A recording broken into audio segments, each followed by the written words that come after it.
Greetings, and welcome to the Wizard's Nook. Today I'm making these miniature flowers as an addition to my Courtyard Walls set. These are intended for tabletop gaming terrain, but they would also work in dioramas, train layouts, or even smaller scale dollhouses. Let's get started. While gathering reference images for my last project, I'd found a few that showed rows of windows or archways filled with red flowers, and I decided this splash of color was just what the courtyard walls needed. I started with a colored pencil sketch to figure out the proportions, and to make sure the colors worked well together. Once I knew how I wanted the finished product to look, I started experimenting with ways to make tiny plants. My first idea was to wind thread around a large needle, dunk it in water, and dry it with a heat gun to give it a permanent coiled shape. I then spread white glue along the thread and stretched it out on a silicone mat to dry. This worked pretty well. Once it had dried, it held its shape and had an organic appearance like tendrils of ivy. It would probably be good for slender, creeping vines, but I thought it was too thin to make the thicker clumps of flowers and foliage that I wanted here. So I did the smart thing and found a tutorial on YouTube. Great Chesterford Junction Model Railway has a really useful video on making bushes and weeds out of rope and twine. I'll put a link in the description below. The main thing I did differently after my first trial run was to color the twine with acrylic paint before cutting it up. Stirring with a craft stick was not working well, so I just used the twine itself to mix the paint, swishing it around until I had an even consistency. Once I had enough green twine, I used up the rest of the paint by dyeing some small chunks of sponge. I also dyed several pieces of sponge red off camera to use for the flowers.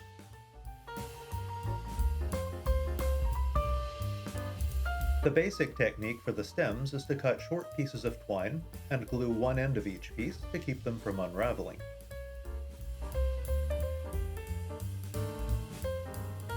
Then you can separate the free end of the twine into branches or stems. Untwisting the strands also stretches them out a little, so you might need to give them a quick trim afterwards. Before moving on to the next step, I took a few minutes to make some homemade grass-type flocking, following a tutorial by Bard's Craft. Check the description below for a link to that one as well. I found that the pieces were difficult to separate, which is probably because here again, I'm using twine I had already colored, and the dried paint sticks the fibers together. This was easily fixed by tossing them in a coffee grinder that I got really cheap at a thrift store. A few spins turned the chunks of twine into a fluffy pile of green grass.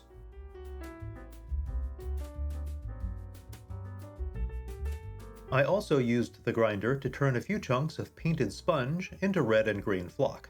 This is based on Tom Jensen's tutorial on making homemade sponge flocking. As before, I'll put a link in the description below. Once again, I changed up the process and dyed my materials before chopping them. I made test pieces with both kinds of flocking, but wasn't quite happy with either one. They didn't really look like leaves. I was more interested in adding a little color to my project than achieving any kind of botanical accuracy here, so either of these would have worked fine. But I wanted to see if I could make something a little leafier. I tried cutting some red and green construction paper into tiny bits with pinking shears and edging scissors.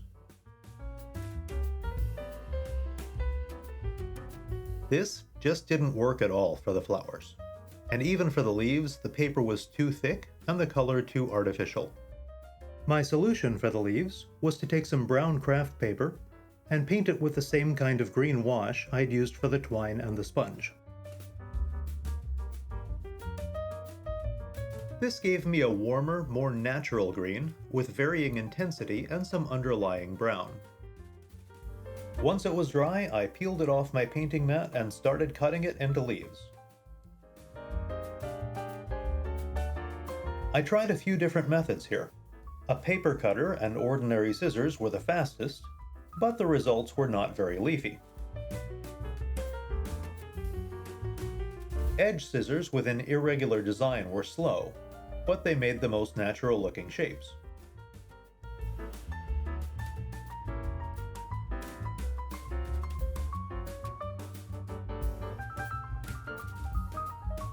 I even tried the coffee grinder again, but that just seemed to swirl the paper around without actually cutting it. Using the paper cutter to make strips and then cutting those with the edge scissors seemed like a good middle ground. I ended up with a few oversized pieces in the mix, so I used an old colander to separate those out.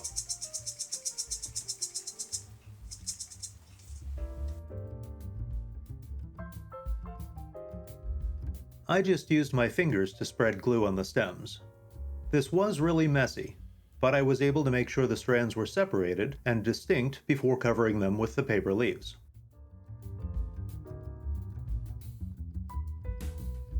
After they had dried, I brushed off the loose bits so they wouldn't be shedding everywhere later. I also trimmed a few stems that still seemed too long. I really like how the foliage turned out. The final trim did make some of the stems kind of stubby looking, but that'll be covered up by the flowers. I did a quick test fit to see how they looked in the boxes, and I think even without the flowers they would work pretty well as potted plants or small shrubs.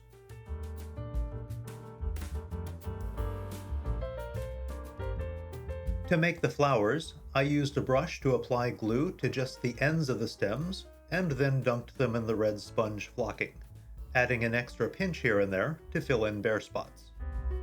As with the leaves, I brushed off the loose material after the glue dried.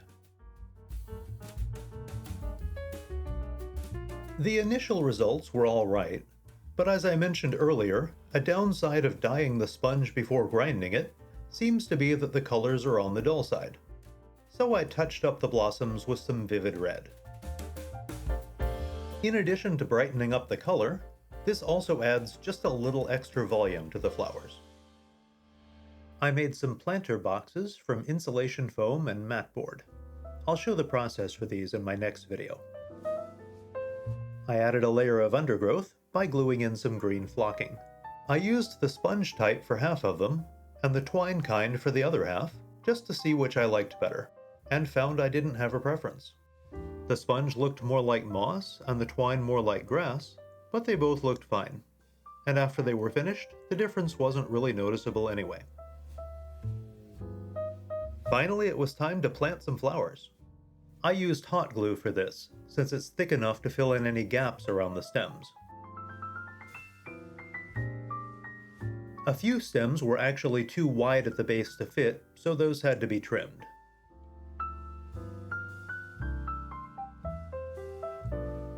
I could definitely have stopped there, but I decided to punch up the color one more time by adding a few highlights with a lighter red.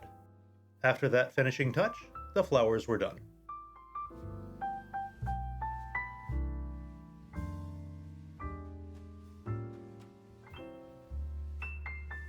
Here's a look at the final results. The archway here is another part of the expansion to my courtyard walls set. I do plan to feature that project in a future video, but at the moment I'm more focused on actual projects than on videos about projects, so expect me when you see me. In the meantime, you can check out my Instagram, @thewizardsnook, if you'd like to see what I'm up to between videos. That's it for this time. Thanks for watching.